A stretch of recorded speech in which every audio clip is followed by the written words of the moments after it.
What's going on, people? Sorry for being late, but I'm here, and we're gonna go over these markets, and we're gonna just look at things objectively and call them as they are. And if you like that, then like and subscribe and all of that. Share with your friends. I'll share my opinion where appropriate, and defer otherwise, because that's what makes sense.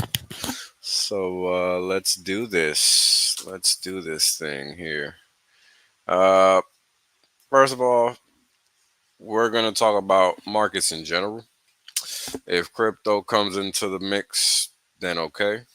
But it's not really a focus for now because it's too mainstream and I just don't engage anything that's mainstream.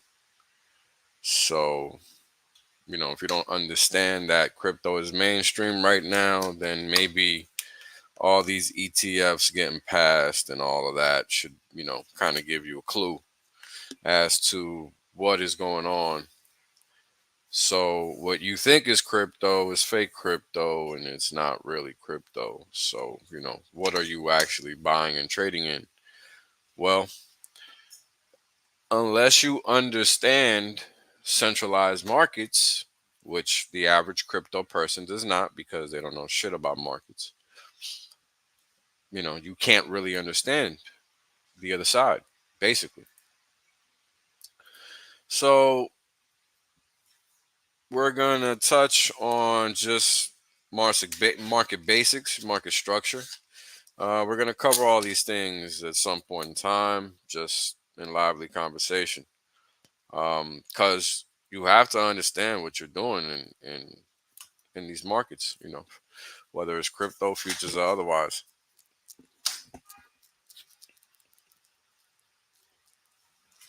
It is imperative that you have an understanding of who the players are. That way, you don't get sandbagged into taking the wrong side of the trade, right? Because the idea is to make money. I know it's baffling, but that's literally the idea.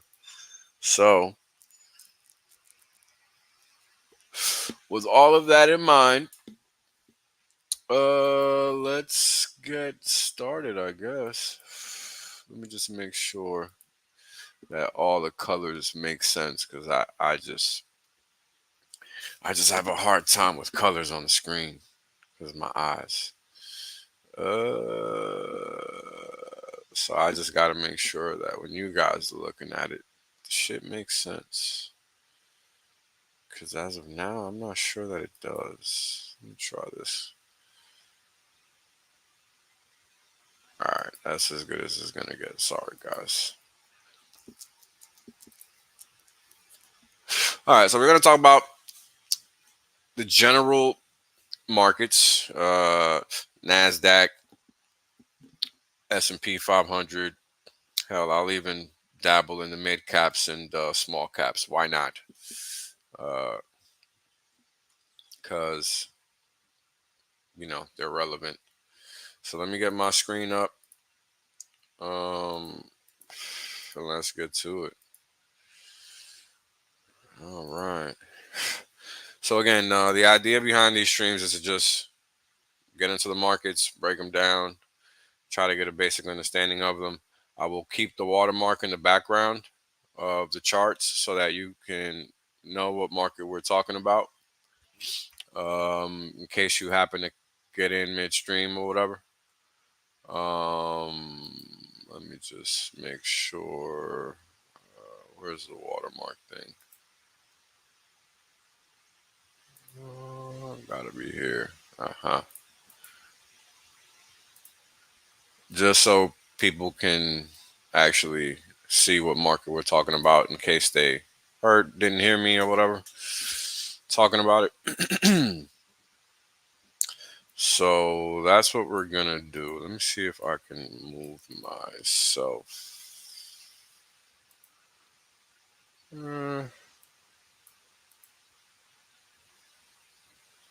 Doesn't seem like I can edit where I am positioned on the screen. Nope. What? No biggie. I just wanted to double check. All right. So again, we're gonna cover markets as professionally as possible, and as quickly as possible, and we'll cover the relevant economic metrics. Uh, Give me a second. Yeah, you think I would be using this for like 10 years, and I'm acting like I don't know how to use this thing. Money. No. Yeah. USM 2. That's the one we want. So, why do we care about M2? Well, it's rather simple. M2 is a big chunk of all the money that's considered money.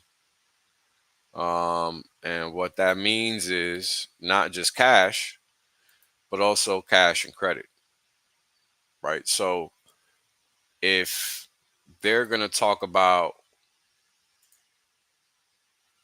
let me just fix these. If they're going to talk about the market, right, and political turmoil and whatnot, we need to have an understanding of what actually drives markets. And sad to say, it is not economic activity. The reality is that markets are not forward looking, as they like to say. Um, in reality, they reflect money flows. So, in short, markets are not a reflection of economic reality. They're a reflection of what people with money are going to do with their money.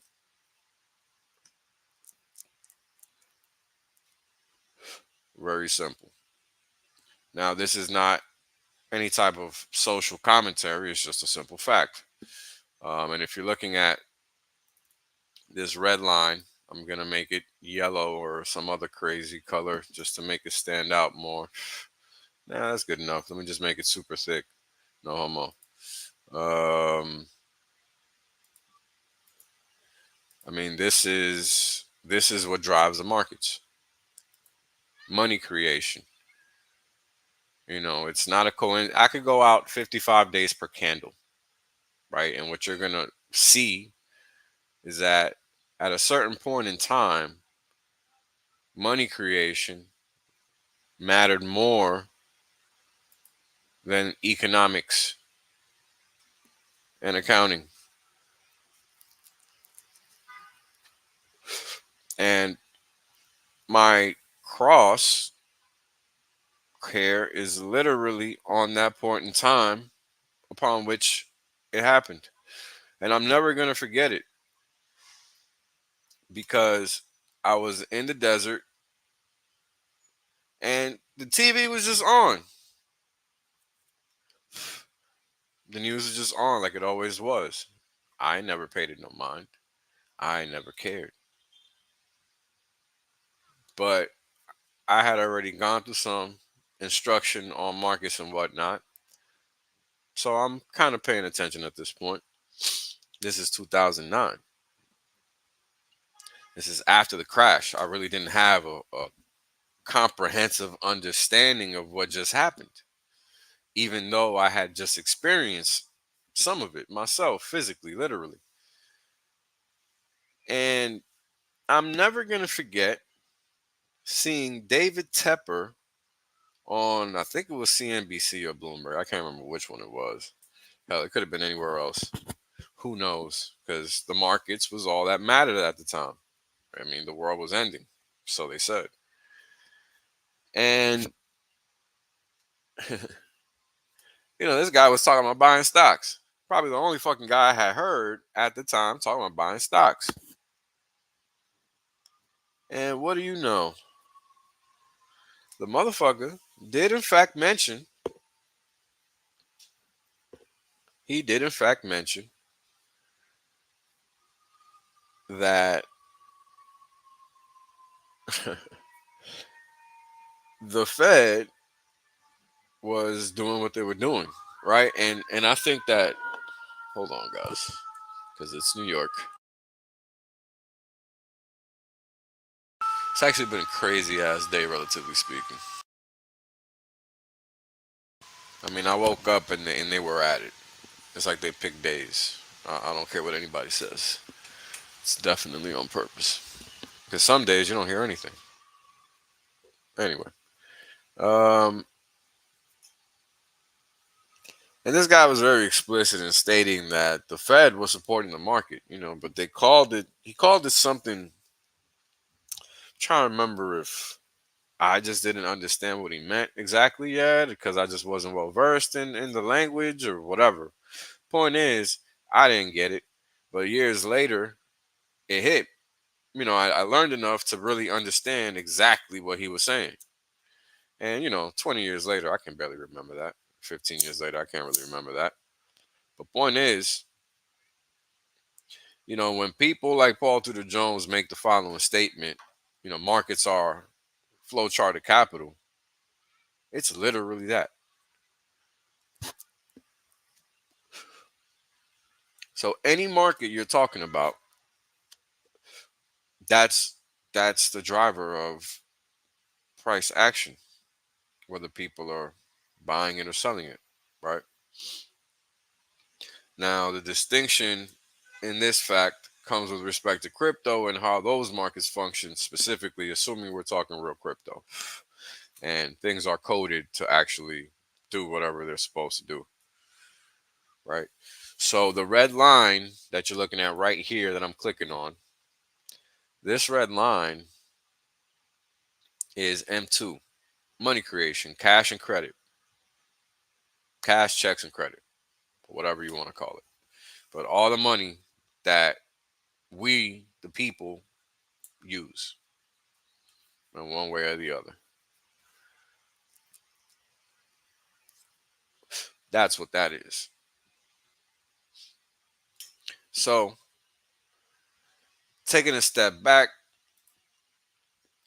focusing on reality, it is clear that the markets no longer reflect any semblance of any kind of reality whatsoever, and they only reflect money flows.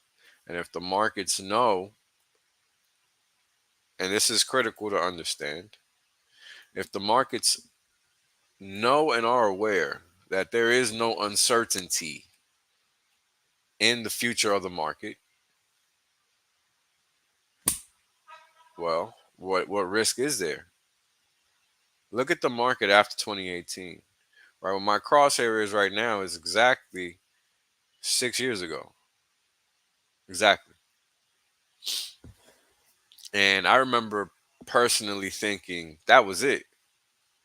I didn't really think, I didn't believe with everything that was going on. This was me still being naive and holding on to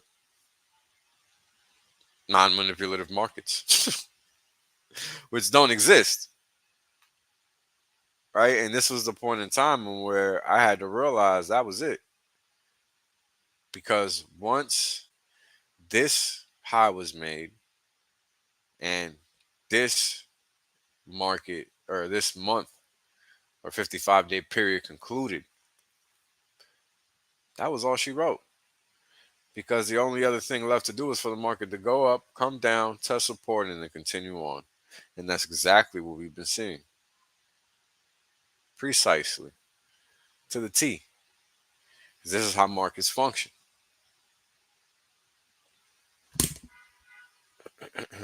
That's how markets function.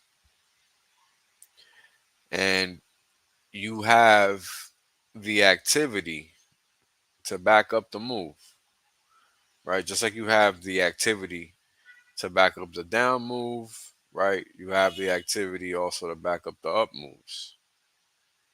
But what's interesting is that when you look at the period of time between 2014 and 2018, it's almost like nothing happened. It's almost a wash, right? And then once you move forward to the next 2, 3 years, it's about the same thing,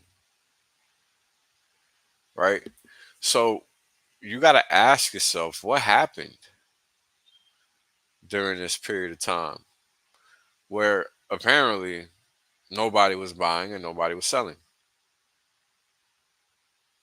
Or maybe everybody was buying and everybody was selling because the market was going up the whole damn time. So who was getting out while the Fed was apparently buying everything, or whoever, the special purpose vehicles, whoever they want to make it seem like is buying?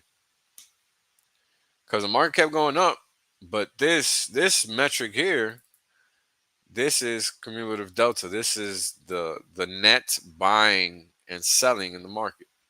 So if it's going down, that means there's more sellers than buyers, and if it's going up, there's more buyers and sellers. But in this instance, it just went sideways for like almost a decade, 8 years.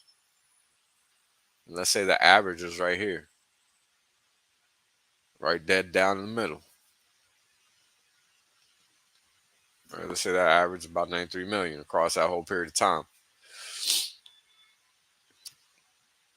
I mean, we're at 240 right now.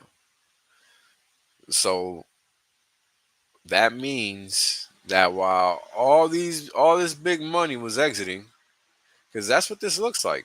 Because we never went just up, we went sideways. And with each sideways motion, the next peak was higher. This is 2021. This is the top, right, that we just witnessed and lived through that touched even crypto. This is a 2018 top, which wasn't a top, as we just discussed.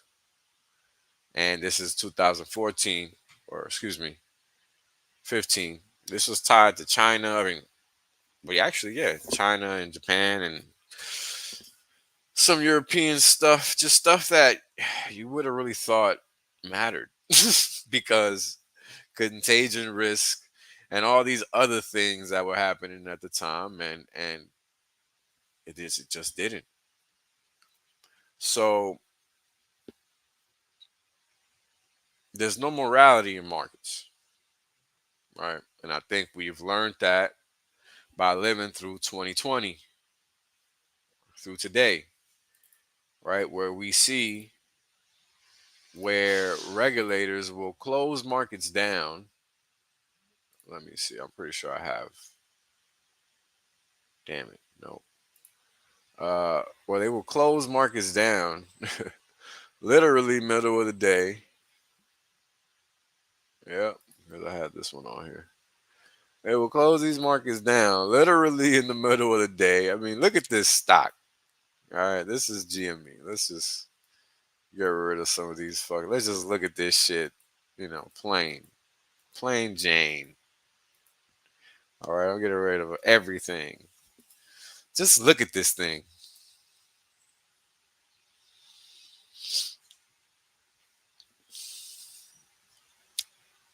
I mean, just look at this. This is crazy. All because regulators want to stop trading in the middle of the day. And they cause all these erratic moves because people are winning. Literally. Right? And then the sad thing about it is they'll talk about these things as if it's not people like you, the viewer that's watching this stream right now doing it, winning. They'll talk about people like if they're pure criminals winning. I mean, if you follow any financial media, I'm sure you've heard these people talking about it. Or talking about the quote unquote speculators as if they're evil people. It's the craziest thing. But it's just another faction or another facet of our reality that we have to contend with because apparently we think it's okay. I don't know how else to put it because I'm not okay with it, but apparently everybody else thinks it's okay. I don't know. All right, let's go to volatility. Actually, for volatility, let's look at it this way. Now, the reason I like to look at volatility this way is because at least I can see what the hell's going on. Right, when we're looking at it from a regular time series perspective, it's just a bunch of bullshit. It just looks like slop. And it looks like slop in the sense that it's not really telling you anything. Like, okay, look at this candle, right? All these red candles that you're looking at imply that the market opened up, the VIX market. It printed a higher open than the close, but then rolled over. Okay, great. Not really doing much for me. I'd rather just know with a clear defined trend in my face what the market is doing. All right, and I get that in this point of view, I get that. Because the market isn't always going to be going just sideways, right? Like that's kind of what it looks like here. And even if we break it down in time, right, it's a little sloppy looking because it's not 24/7. You got gaps and stuff. So you can eliminate all of that just by picking the right point of view for the market. So I like to use momentum, like the actual price action, to show me what a market is doing. And that's going to be in the form of the actual ticks that the market is, moving to.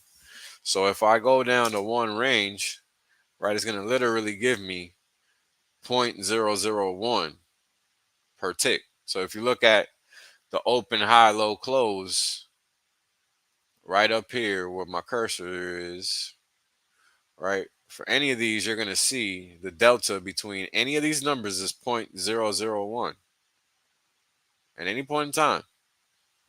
That's going to be the delta. That's what 1R means. So if I go to 10R, it's going to give me 10 ticks. See?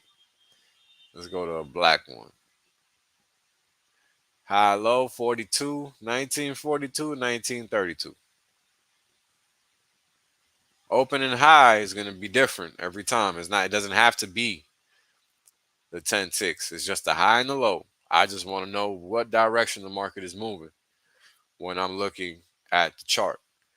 I don't care that it's not moving. I want to know when it's moving because my objective as a market operator, I care about price motion because I want to make money. I don't want to sit here just looking at the damn chart, wondering what the hell is going on because it's trading sideways for a little bit. Because while it looks like nothing on this chart, and we're talking about 13-minute candles, those 13-minute candles in the VIX, they impact what's happening in the S&P, right? Because what if you're long the market here, and this is 13 minutes per candle. What if you're long the market here and it looks good, right? Because when you're looking at the chart at the hard right, everything looks good. How is that not going to continue going up? You tell me, right? I mean, and this is the thing about markets. You don't know when they're going to have their little blip and then you get stopped out because you thought it was no way it was going to come below that candle. But guess what? It did. So your tight stop got you out of the trade. And then look what happens next. It just keeps going. And that's how markets are. Because people try to be slick, but market don't care. Because the market is there to rip your ass. It's there to cause pain, inflict pain, and that's it. That's all the market does. So, in light of that, right, we're talking about the 7th, 6th of August.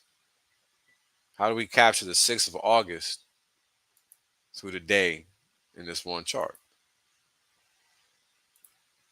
34 ticks per. Yep. And now I'm in tune with every motion that the VIX has going on, and I don't get caught slipping. Let's see what time that was.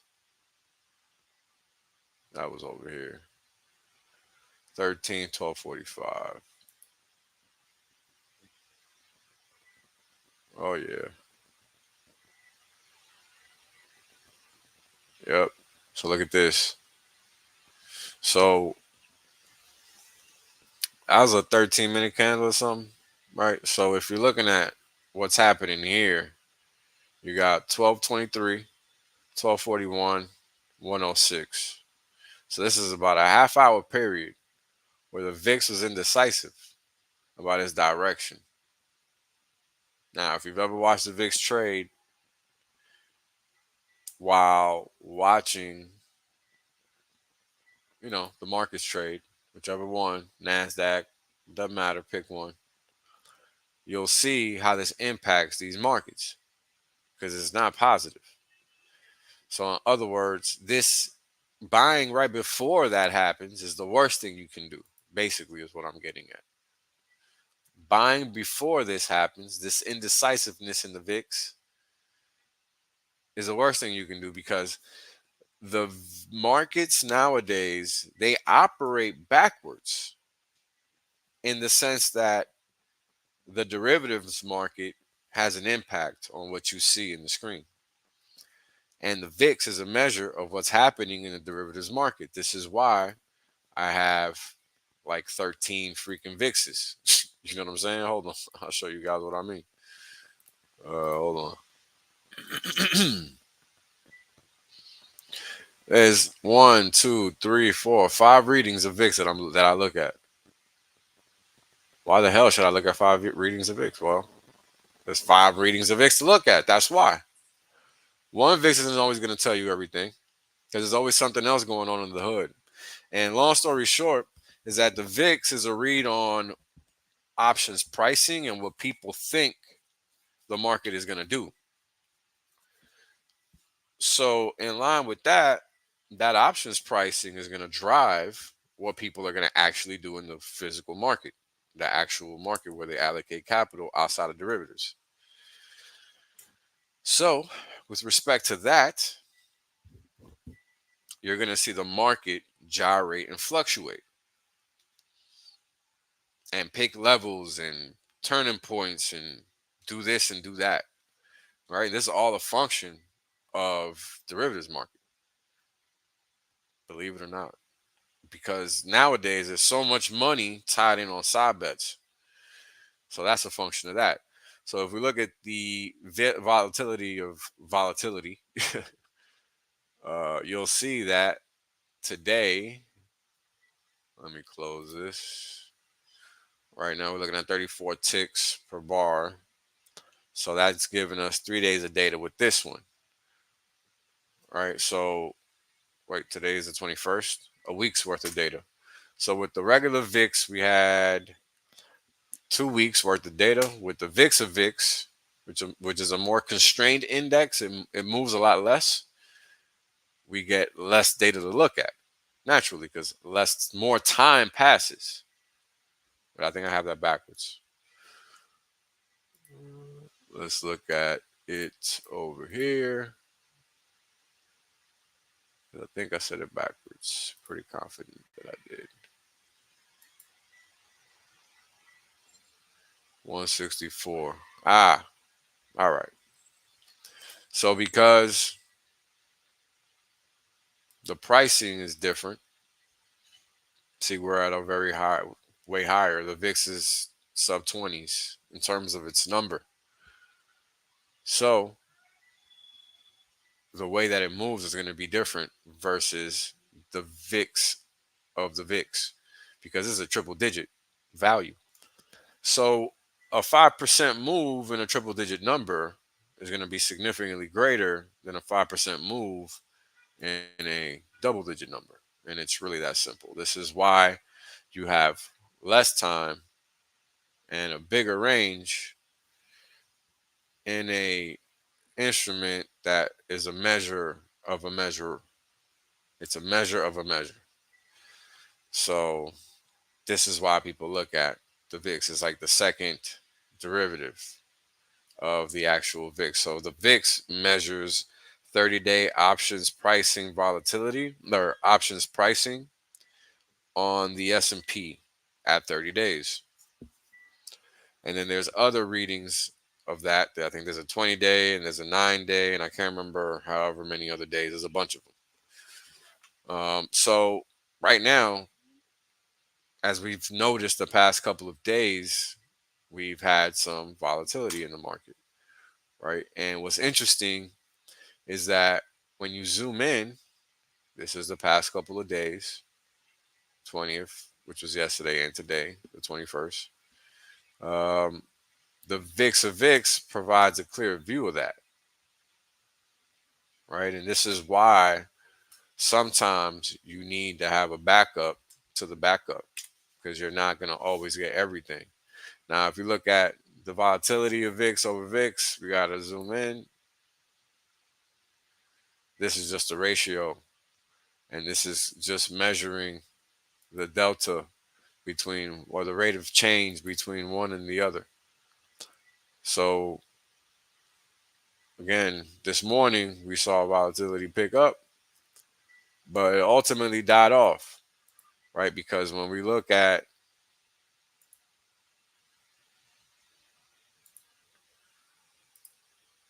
what happened in the market today, let me just get rid of some of this here.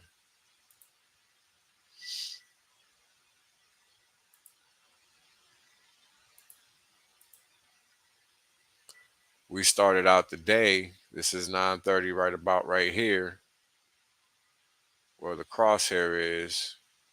Started out the day and we dipped lower into these moving averages right off of the open. Caught a bid at the 230-day moving average, 233-day moving average, and I'm using a 55 tick range here. These are just the values I use. I use all Fibonacci values. You can see them at the top here. Even if I'm looking at time, I'm using Fibonacci values, except for the daily. Oh no, there's a 1. I just don't look at 1 range ticks here. Anyways, and we pretty much hit my first level, and then sold off from there. And today was just one of those days where it was a high volatility day where the market just chopped around. And that's important to understand, that the market is doing that, because that's how you don't set yourself up for failure and wait for a trade to do something that it's not going to do, right? Because if you know how to measure the market in terms of what its potential moves could be, right? This is what I've been able to crack. You can be able to adjust your way of viewing the market as time progresses, because again, we're engaging time series data. That means it's not static, literally not static. So you have to understand what the market is doing as time passes, right? And that involves looking at the market from multiple vantage points, i.e., understanding where the market is in terms of time and distance. So this is how, right? If you get long here for some dumb reason, I mean, you have lanes to guide you, right? And if you're trying to trade, that's one of the hardest things to figure out, is how far is the market going to go today? Are we in a trending market? Are we in a raging market? Like, what the hell is going on? Because sometimes you're so in it that you just can't tell. It's like plucking weeds. You can't see even the grass. You're too busy, and you got to find a way to give yourself a point of view. So this is just how I do it, and it works pretty damn well. And if we take a look at just how the market has progressed through time, let's just get rid of these things again. So I like to use moving averages. Uh, Even when I'm not looking at them, they're there. Uh, so again, you have to be able to, even though I'm using moving averages, that doesn't tell me anything about the market structure, on a given day. The market gives me that. And that's how I'm able to determine what the expected range of the market could be. And that's pretty much all I can say about these levels. I can't tell you how I calculate them and stuff like that. That's proprietary information. However, uh, math is good, man. Math is good. Use it.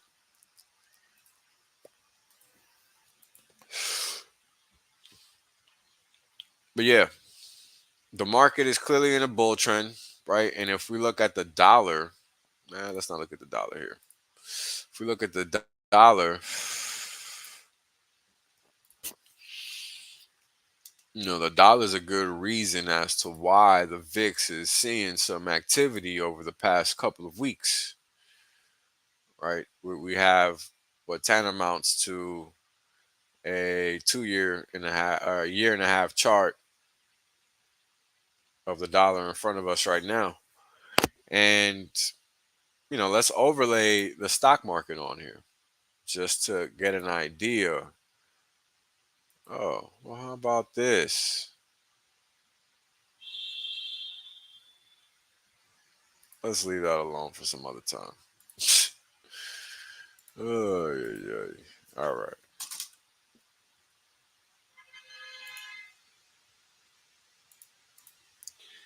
Alrighty. So now a dollar has been pretty much going in one direction since April, right? And that's at the infamous 106 level. We talked about this way back in the day. Um, so I haven't talked about it since. There was really nothing to talk about. It was either going to keep going or that was it.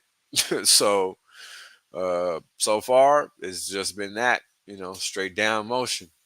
And the interesting thing is you think that you wouldn't, see this capital flowing into stocks, but it's flowing into stocks.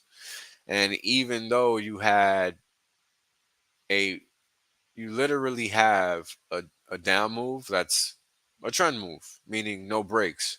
All you have is short covering rallies. So this is a pretty solid downward move.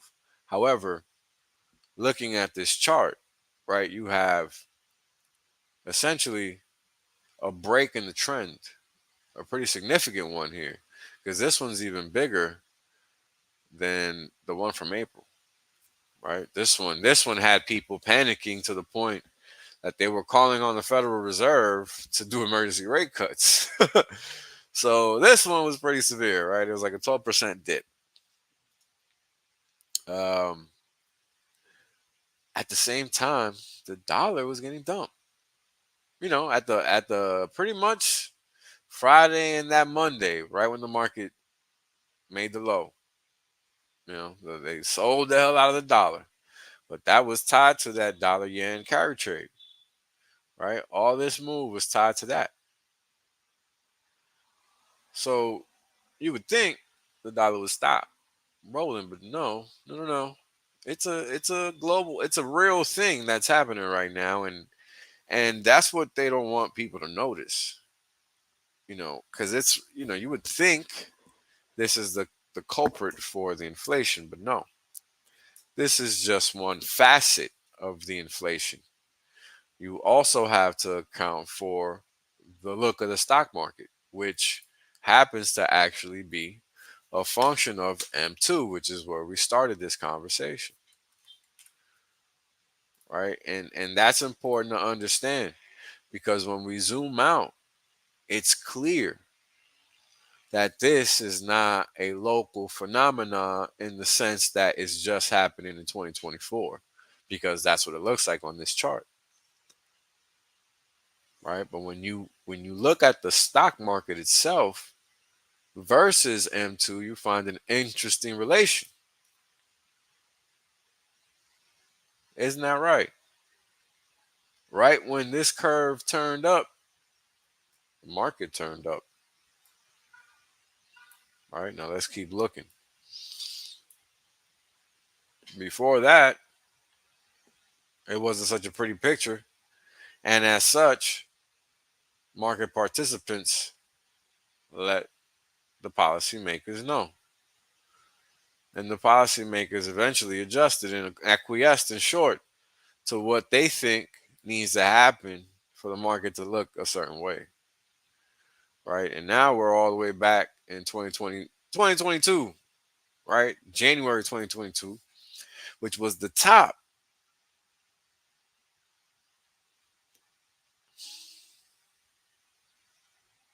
I mean, from May 2020 all the way through January 2022. And then they cut off the spigot, and the market knew they were cutting it off. And that's why they started selling. So there's your expert analysis. So that's how you read the market like an expert. Because that's the move. That's clearly how it works. And it's important you understand that. Because while you have politicians telling you that corporate greed is one of the reasons for inflation, it's pretty clear looking at M2 that that's not the case, because M2 is a function of government supply.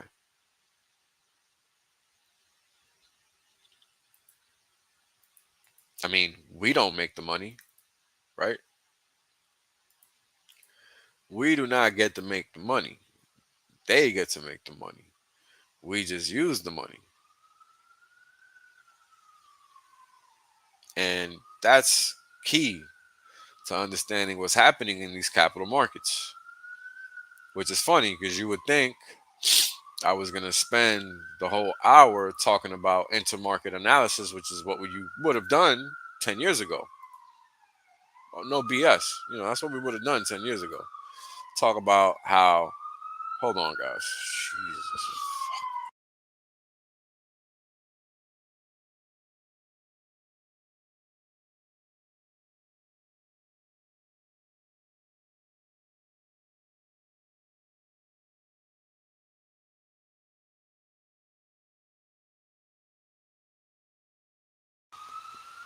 All right. I hope that's low enough, guys. So let's look at this. This is my yearly VWAP. Anchor period is 1 year, so it recalibrates every year, as you guys can see here on the left side. January, December 2022, January 2023. Here's the 2024 reading. So we literally have only tapped and bounced off VWAP 3 times this year. Well, 4 times if you zoom in. Let's get rid of these moving averages so it's a little clearer. Here's number one, beginning of the year. Number two, still January. Here's number three, where price almost went below it in mid-April, but came right back and solidified that level by testing it for 1, 2, 3, 4. Let's see. Basically, a whole 2 weeks worth of testing and then takeoff. And then what the market actually did again, as far as the S&P is concerned, this is the S&P 500 futures chart. It came back, solidified this level again, previous resistance, now support. And I mean, we can literally lay this out step by step. This is very, very relatively methodical by the market. Change the color on that.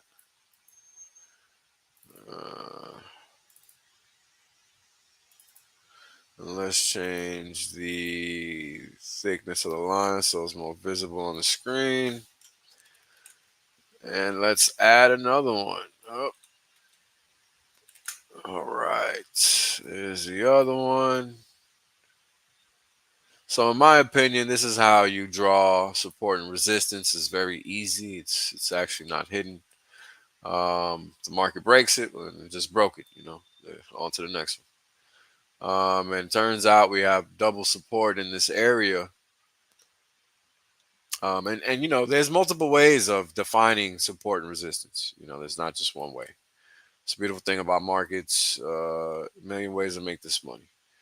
There's other support right there. Support resistance. There's another area of support and resistance right there. And there is another area. And it's very easy. The question is, where does the market touch, stop, right? Reverse, touch, stop, reverse, come back, reverse to touch, stop, and then go, right? I mean, this area was so sensitive and so bullish that it didn't even make it all the way back to its appropriate support area, or what would be considered the typical support area for the market. And there wasn't even a contract switch. Like, that's just how bullish it was at the beginning of the year.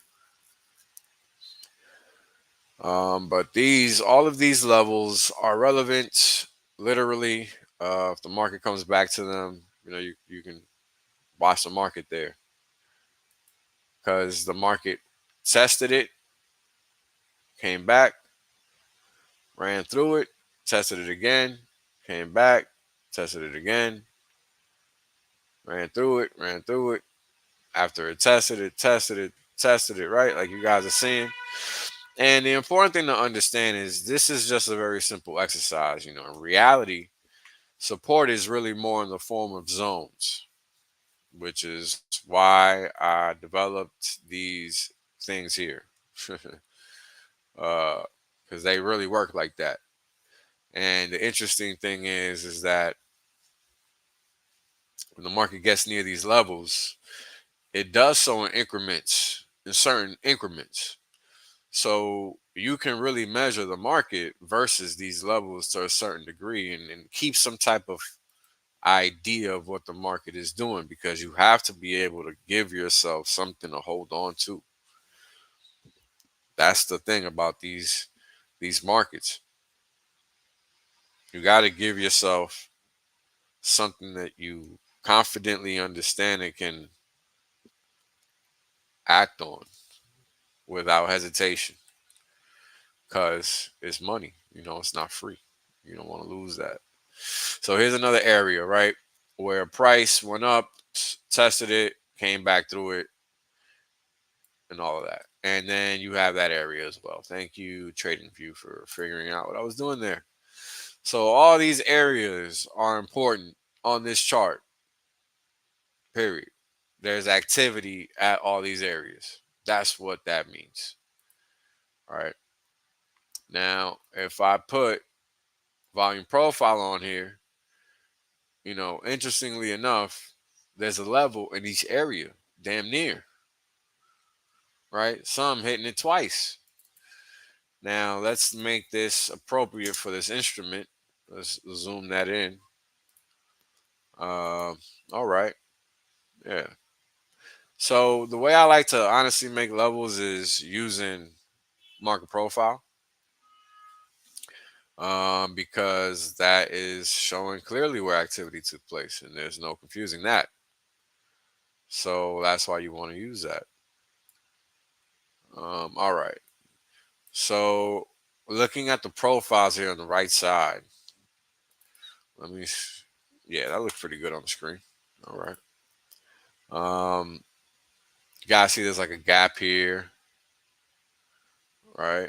But then if I slide this 50, 58, 75, right, you see a high volume area here, meaning a lot of activity took place there, right? And that's what you want to see for an area of support. You either want to see a lot of activity or, like up here, no activity, right? Which is why the price essentially got rejected when going downward and got bought up. Because not only did it hit a gap, it also hit a high volume area. And it finally stopped, dead stop at that high volume area. And there was so many orders down here that the market reacted immediately. That's what these kind of candles mean. Straight up ever since. So money on the sidelines is a thing. And here again, we have just a function of the liquidity at this level, right? So this is a pretty important range to take into consideration. In fact, 52.15, 52.20 through 51.50. Sounds huge, I know, but that's what the market took. That's what took the market all the way up to 56.42. I mean, we're talking about 500, 400 points in 2 weeks. I mean, the S&P 500 doesn't just do that. So, yeah, it's an important level, important zone, important range. Whatever you want to call it. 350, 450 points, bang, bang. Like, that doesn't just happen I went over that in the last stream where we talked about the velocity of this move and the velocity of other moves after big corrections. We went over this. So definitely catch my last stream because yeah, it's whipping. The market is whipping, and the thing to understand is, these big moves happen around these areas of interest, right? I mean, now we have VWAP, which is this indicator here, this green one, with this pink line in the middle. That's VWAP. The outer bands are the volatility. It's like Bollinger Bands for this VWAP level, which is measuring the yearly VWAP. So, in short, oh, if this market doesn't make new highs, yeah, we're definitely gonna crash. That's basically what this is looking like right now, and maybe not bad. Maybe it'll be a weak move like this, right? Like you guys see how we kind of skirted along and then eventually rolled over, right? Well, we hit this volatility band twice, and we have negative divergence there with a volatility trend exhaustion. So this next touch at this high needs to never see cumulative delta go under the moving average that you're seeing on the screen, this blue line. Cumulative delta needs to stay above, never go below that blue line.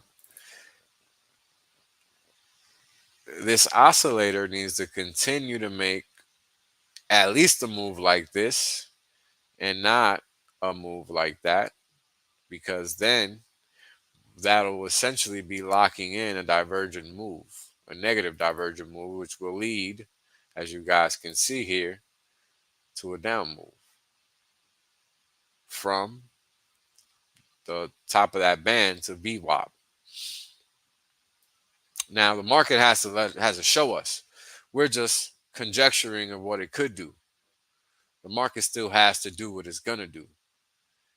And as of now, right, the important thing to understand is that the market tone is bullish. But we have to know what the market is capable of doing in the long term, because that could be tomorrow, right? That could be right now. We don't know. What we do know is that right now the market is above its 9-day EMA, 9-day exponential moving average. So it is bullish. So we need to look for longs strictly when we're playing the game. Give me a second. No, I don't think I can change the color of this thing here, can I? Let's see.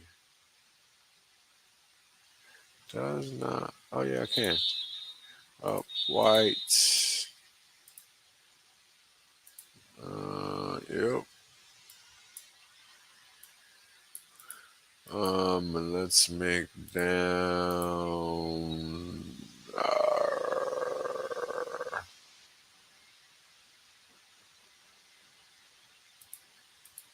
Let's see what that looks like. Yeah. All right. So those patches on the screen highlight the strength in capital flow as it's happening in real time. So if the line that prints on the chart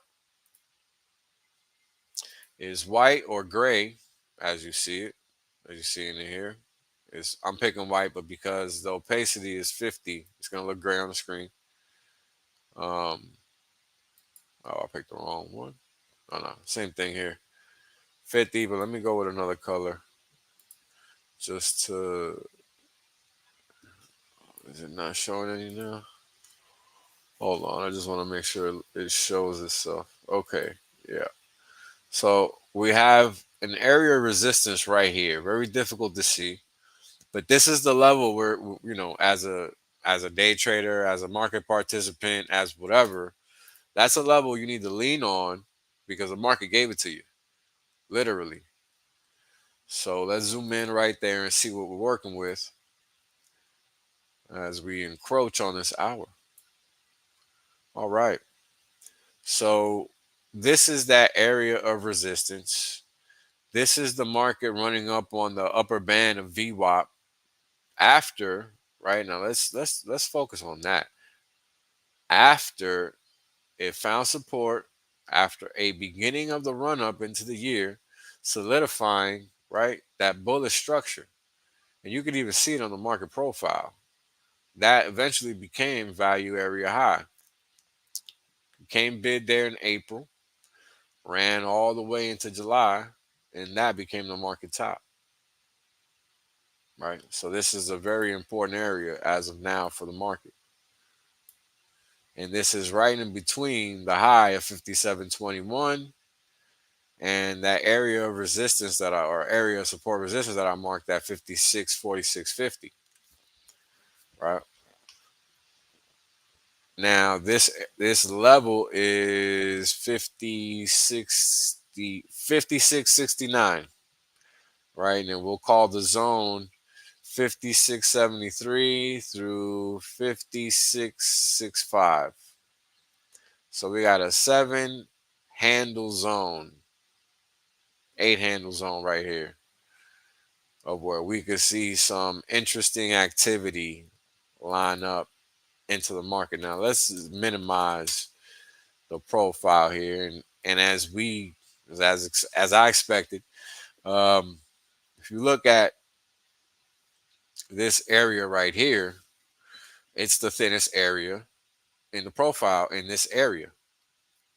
So it is a good candidate to see sell pressure come in up here. Market could keep going because, again, we are talking about a market that's above its 9-day EMA. And that has to be respected to some degree. But 56.73 through 56.65 are talking. And it just so happens, because I'm no fool, that the the 9 EMA is 55.65.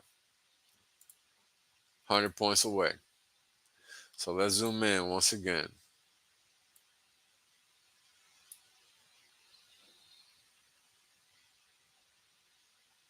$55.65, 56.65. Moving averages are funny like that. FYI. So we'll see what the market does. We know that the dollar is dumping, right? We know that politicians firmly stand on pumping equity markets as they see fit. But as we zoom out and look at what's happening in other markets, you look at crude this year, can you tell that we're at prices at that were at starting at the beginning of the year? I mean, the price per barrel is 71.62. When you go to the gasoline market, it's $2. I didn't even know that because I just don't look at this market every day.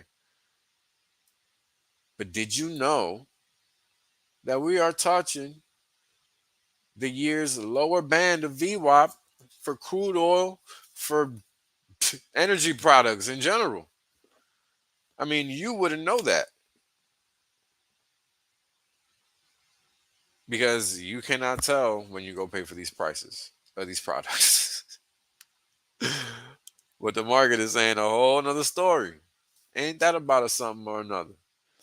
Platinum on a downtrend. Palladium downtrend. I don't even know what palladium's doing. This thing, it looks like it looks like nat gas.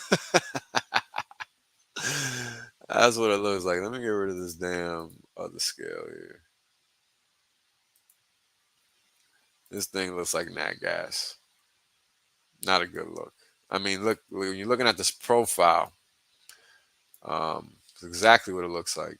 So the hell all the way down, and then finally, people just like stop selling like crazy here. So maybe it'll find a point of rebound at some point. But I don't know. There you go, nat gas. Just like that. Similar self. Heating oil. Again, can you tell? We'll see what it looks like this winter. Copper. Finding a rebound. Gold. Just floating in the air. Just doing its own thing. Naturally, as money printing is sky high. This is a good candidate to throw USM2 on. Oh man, definitely a good one.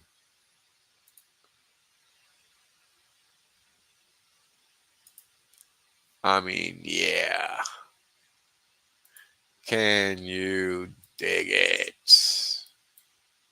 Let's get rid of all of these. Let's just leave candles and line. Ah, I mean, it's almost like a moving average. You got to think it's about to rip through that thing at some point in the near future because it can't stay close to it. It never has. Never has. Highly doubt it's gonna this time. So yeah. Uh, I mean, this is the stuff that's defining the fabric of society. This is why it's important to know what's going on. The other day, this market, I mean, yeah, 66 and change. I've been waiting for this market to find this bottom for half a year. Oh man. And when you go outside and you go shopping, you cannot tell that these prices are bargain basement. You cannot tell. And I mean, we could literally go down to 61 cents. Imagine that. It's crazy. And what's interesting is that the dollar is down while all of these commodities are down.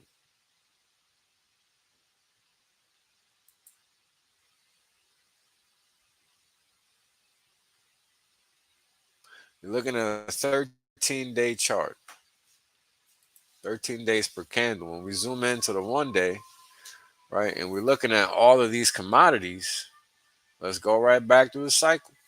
Looking at crude, it looks just like the dollar. Cotton, down like the dollar. Gold, up, opposite the dollar, which is what it should be. Copper, you would think it would be up because the dollar's down, but it's not. Heating oil, down. Nat gas, volatile, but down. Palladium down. Platinum, little bit meh, okay, sideways to flat. Gas, lean, down. Silver, it's floating. It's trying to keep up with gold. But this is what's happening, right? So when we look at the commodity currencies, what's going on?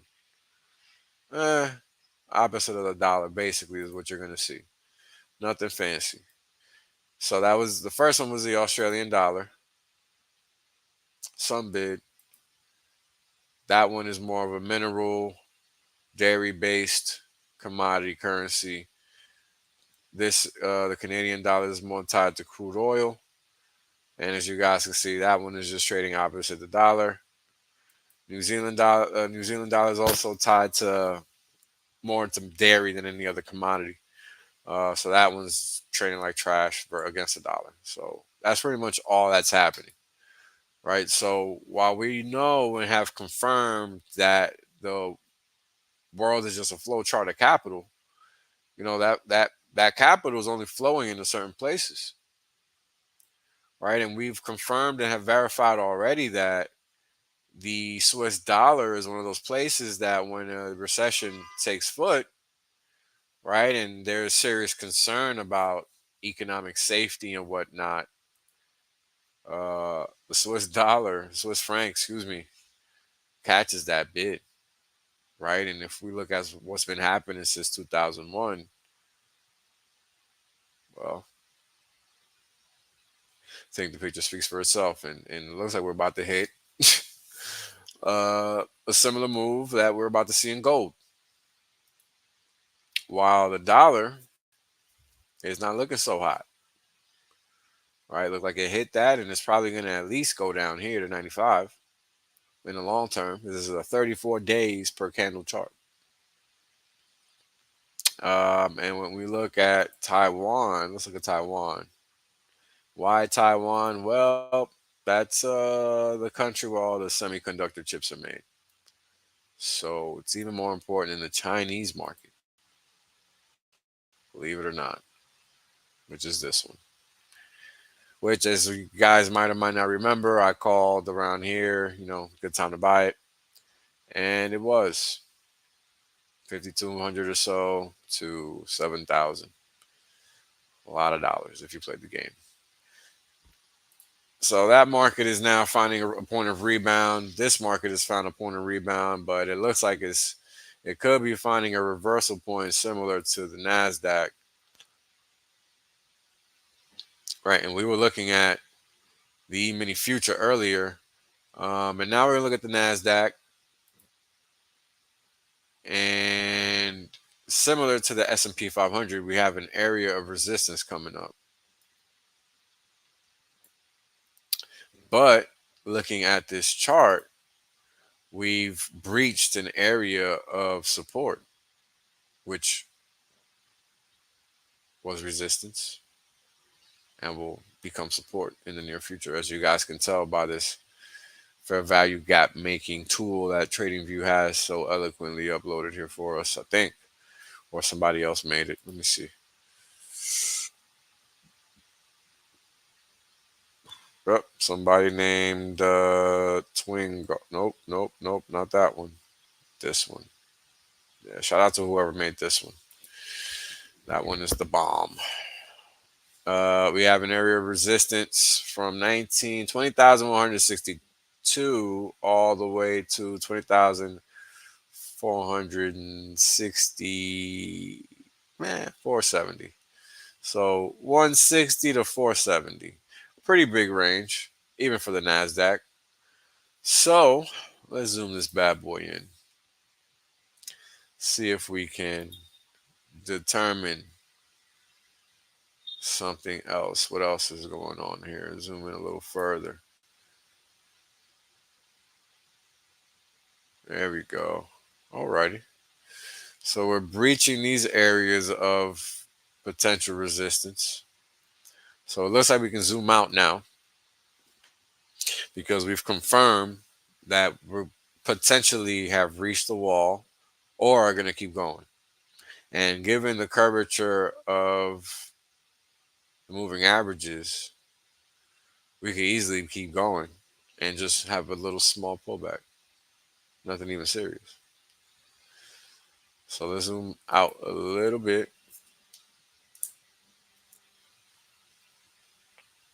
Mm. So we got a nice area of resistance up here.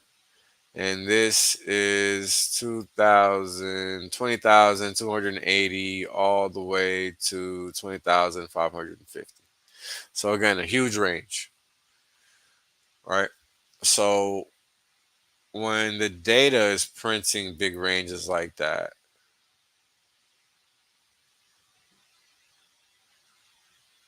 you just have to let the market talk to you and lean on volume profile because that's what it's for. So when we zoom in and we look above this 20,000 area, we see that the value is really non-existent up here, right?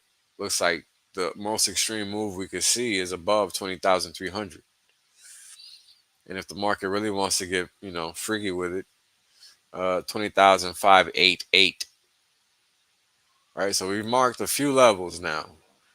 We got 20,558, 20,300, and I like this level right here, which was a temporary point of control. Hold on, guys, because it's freaking just a day.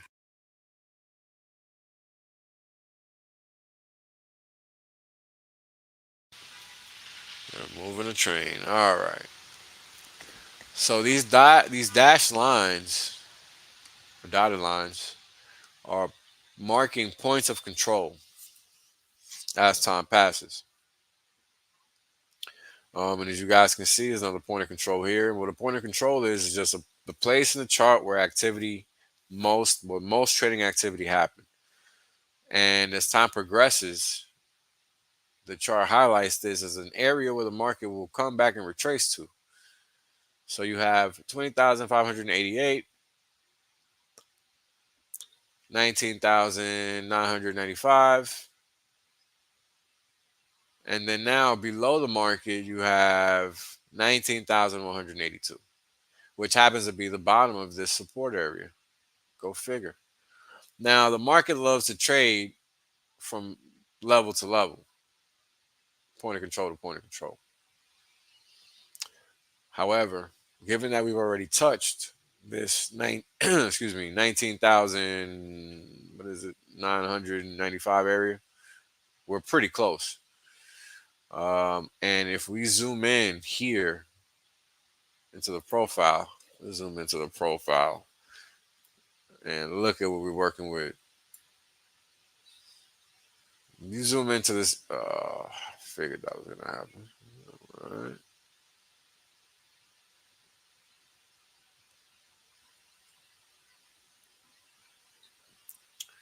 All right. We zoom into the profile right over here. What you see is that a lot of selling has already. Oh, God damn it! All right, let's see if it shows it over here.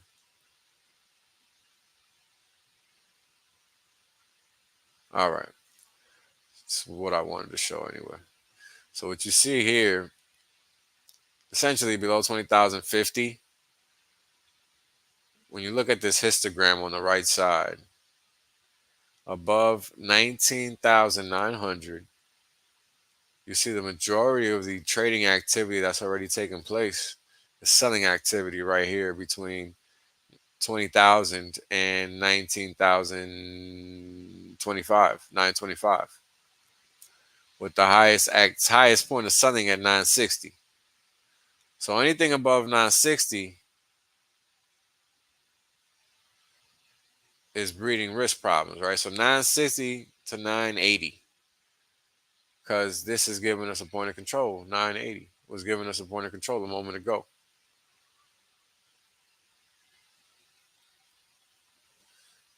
So just to play it safe, 960 to 990.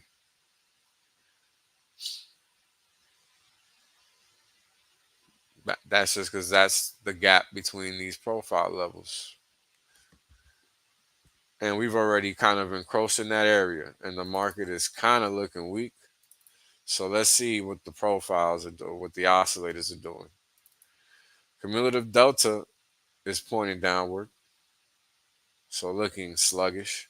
What we would like to see is for it to flatten out, kind of like it had here, but you kind of want it to kind of fall out of nowhere like that, because then you get a nice move that's flat like that, and then you catch it and boom, you eat nicely. So we have a negative divergence, right? As we have positive slope on price, we have a negative slope in the oscillator, critical. And volatility is showing signs of exhaustion. So when I wish this would mark zero, but I don't think it does.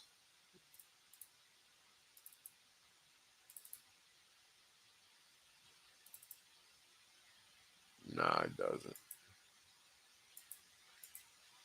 Nope, doesn't mark zero, but zero is right here. Oh, you know what? I'm a putz.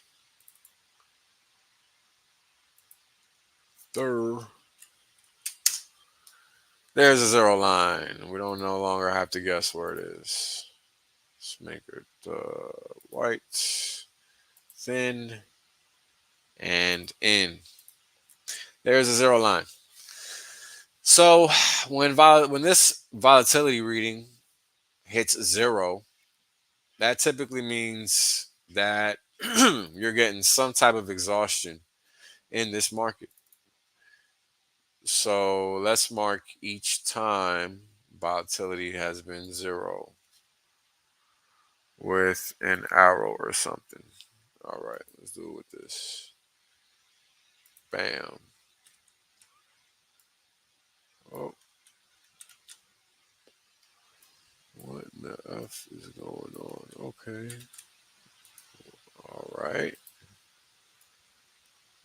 Here.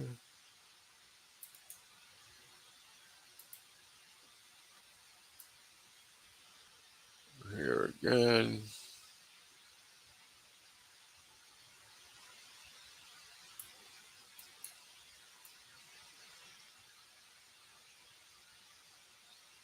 And it's a lot of points, as you guys are obviously noticing. Um, and we just hit one more. All right. So when we zoom out, taking a look at the chart, what do we see? Let's put vertical lines where those arrows are.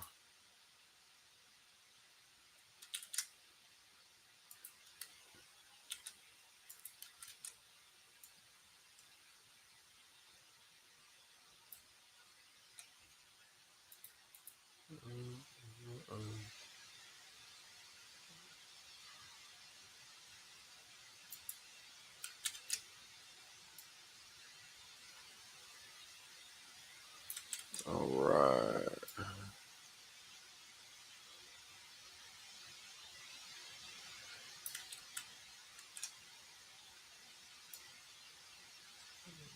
One more.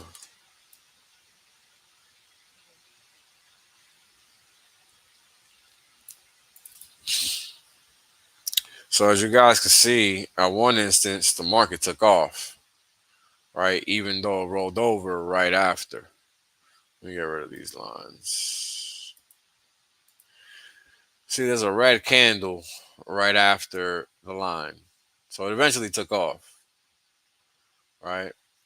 But you got to be able to read when the market is trending, i.e., when is it not going to stop going, even though the market is giving signs of exhaustion, and when it's actually exhausted, right? And that's hard to determine because, as you guys can see, markets just go and you'll get false signals all the time. But sometimes they're not always false, right? You'll get some type of pullback. It's just not a meaningful one. So the question is, when do the meaningful ones come in? Well, they usually come in when you have a drawn out period of activity where the market is just going sideways. Because what happens is when markets are just going sideways and they're not going up and they're not going down, let's see what happens. Now, this is a market where once the top was set in, the market tried to retrace to re-achieve this area. It was so weak that it couldn't do that because this was the top, the most recent top, July 11th, and the market just couldn't tag that level. And it doesn't matter if we're talking the NASDAQ or the E-mini or any other index for that matter, right? As you guys can see, E-mini kept going to Tuesday instead of topping out on the 11th because the market it tried to come back. It's just the NASDAQ was too weak because people were selling off the Magnificent Seven, as they're called. And here is the price action for the mid caps. They topped out the same day that the S&P did. And what's interesting is that they almost had the inverse price action that the NASDAQ did. Damn, you could have done a fucking pairs trade for your life on that one. Jesus. Let's see if I got the rut T here. I do not. I don't really watch that market, but we can pull it up and we will find the same thing, 17th. So the NASDAQ was leading every other market lower. So there is your huckleberry, in case you're ever interested in finding it. Now let's take a look at interest rates real quick and wrap this bad boy up, because I did not intend to go this long. But given it's the first one, you know how that goes. All right, let's go down to 3.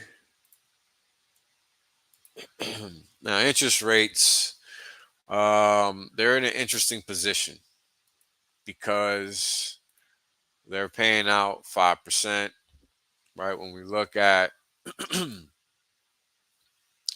just what the yield is, 30-year, we're looking at 4.25. 2-year, we're looking at 3.8. 10-year, we're looking at 3.8. 3.9 for 2-year, really. And if we go to the cash rates, and let's zoom this out. Cash rates, you got the 1 month at 5.3, the Fed funds, which is the overnight cash rate at 5.33. So the market is all the way inverted, meaning that the preference for short-term cash to sit at higher rates is what is preferred versus the 30-year at 4.08. Now, it doesn't seem that way because the interest rate is lower, but you got to wait 30 years to get your money back is the train of thought. So why would the rate be higher for short-term cash versus 30-year cash if the US is seen as safe? This is the sign that it is no longer viewed as safe, because now you have the 30-year versus the 2-year at 10 basis point inverted, the 10-year versus the 2-year 13 basis points inverted, 10-year versus the 6-month, 10-year versus the 3-month. And then the interesting thing is that, oh, I'm sorry, this was the 1-year. 1-year versus 6-month, 1-year versus 3-month, 1-year versus 1-month. And what's interesting about those short-term tenors is that, we're talking about 1 year versus 6 months, 3 months, and a month. The bigger that gap gets, the wider the spread gets. Meaning that people prefer, and I mean, just thinking about it is just crazy. People prefer, because it's the longer term versus the shorter term.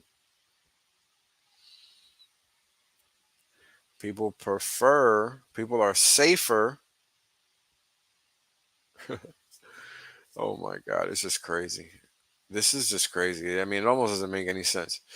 You're getting more for over. I mean, the overnight is essentially riskier at 5.3 than the 1 month is at 3 basis points. The 1 year is safer at 4.45 than the 1 month is at 5.3, which is crazy.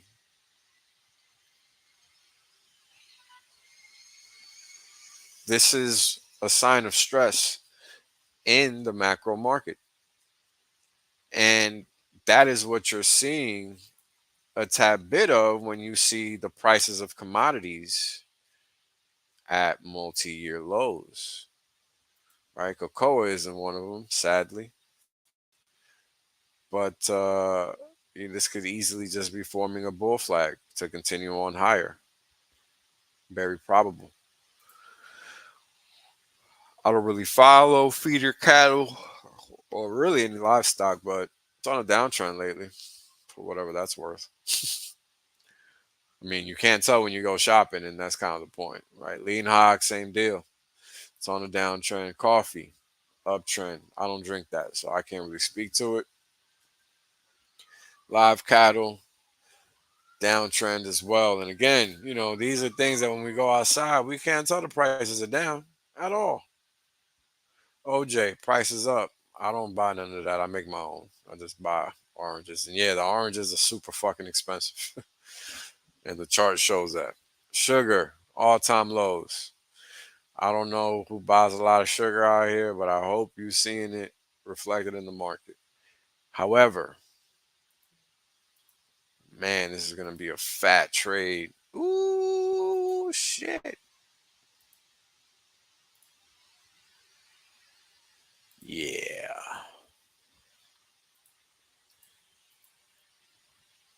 Mm. Yeah, once this thing goes, it's gone.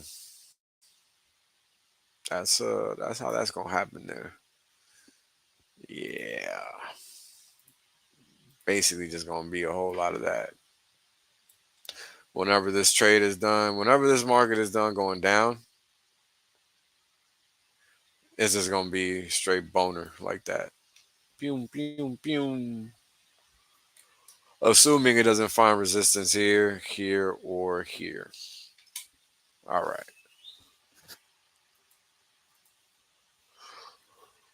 Corn. I bet you couldn't tell corn was this cheap. Back to Rona levels. Soybean oil, same deal. I mean, all commodities been selling off. Why? And we're not in a recession is the claim. Market prices say otherwise. And that, what's the interesting thing about a recession is that it starts with low prices and then it ends with high prices because that's what the recovery entails, right? You don't get a recovery without quote unquote growth, and that growth comes in the form of you being priced out perpetually, not just regularly. And there's wheat, same pattern pretty much as sugar, same pattern soybeans. I mean, all these markets, once they find their little points of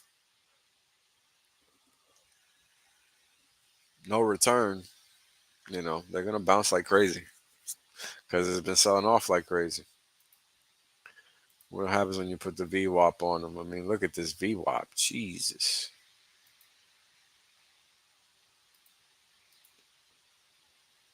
So 2024 is right here, right in the middle of the chart.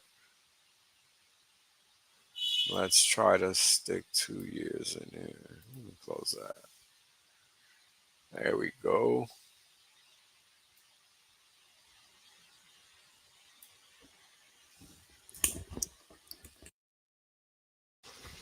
So here we have 2 years of soybeans. All you had to do is just sell the rips. Wheat,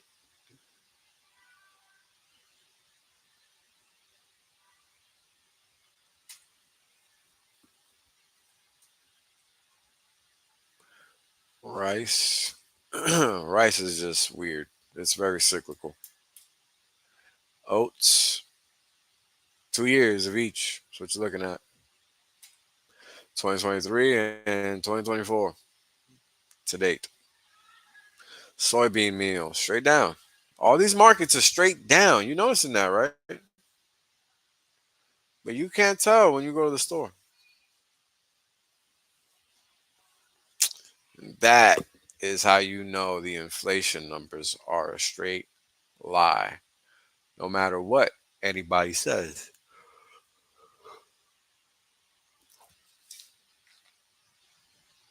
Never mind shadow stats and all those websites, CPI, all of that. They're all wrong. No matter what they're doing, they're wrong because inflation is actually way higher than whatever they can report. It's way higher because they're not capturing it correctly. Inflation is M2 and the growth rate of M2, not whatever they're doing. But never mind that. We can debate that some other time. But this is what's going on in the actual markets. So you got to ask yourself, where are all these high prices coming from? Because everything ain't priced in OJ. Everything is in OJ, right? Everything is in coffee, right? How is it that certain things cost you an arm and a leg, but when you look at the market, that's not what you see? Everything ain't chocolate. I don't even buy chocolate goods, so I don't even know what the prices look like. But those are things I understand. But yeah, thank you guys for tuning in. I think we'll leave it right there for tonight. Good solid hour and a half. We covered all the markets, covered rates, covered equities, we covered the dollar, covered commodities, covered agriculture, livestock. We didn't look at any stocks. We didn't look at any news, any economic data.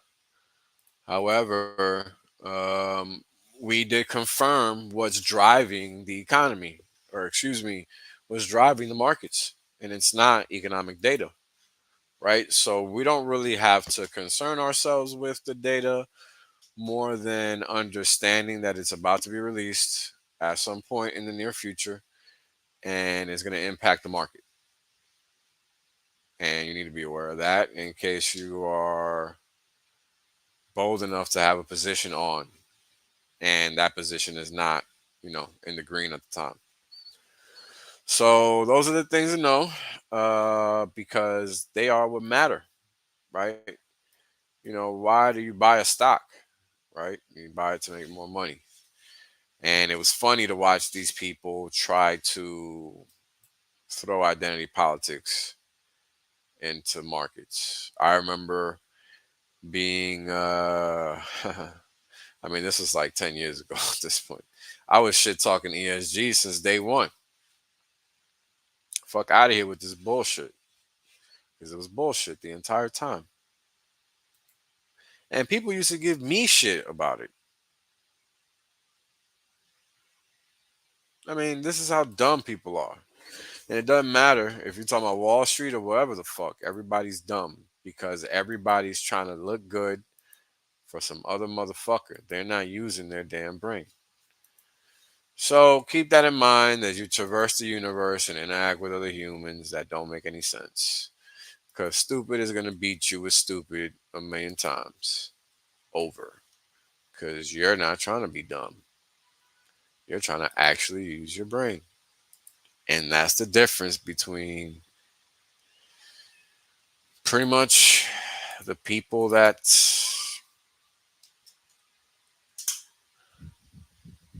get it and the people that don't.